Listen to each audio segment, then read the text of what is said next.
There was once an age difference so scandalous that it would put the French first couple to shame.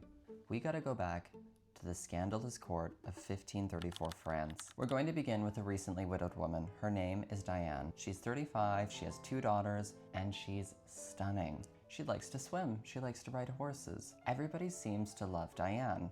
And she had been married to a man who was 39 years older than her. Through that marriage, she's going to be absorbed into this world of treachery. Money, titles, and skullduggery are going to become her day-to-day life. But the fight is still not done. After the death of her husband, she's going to have to continue her legal battles just to protect her land and her income.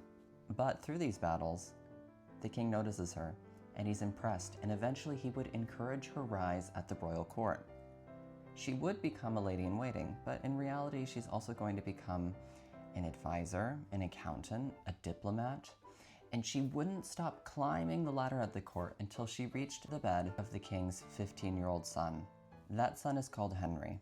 Henri was vulnerable. His mother had already died, and then his father was captured in battle. And to secure his father's release, 7-year-old Henri was sent away as a hostage. But according to later tradition, Diane gave him his farewell kiss, and then he was gone for 4 years. 4 years of captivity for a child. Imagine being 7 years old and being held hostage over something your father did. Whatever Henri experienced during those 4 years, he came back completely changed.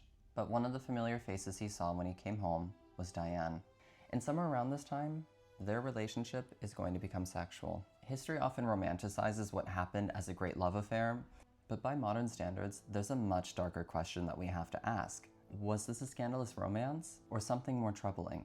Whatever it was, it would last for more than 25 years. And her influence over Henri is extraordinary. She would advise him. She influenced his public image. She became deeply involved in money and court politics, and even his relationship with his own wife.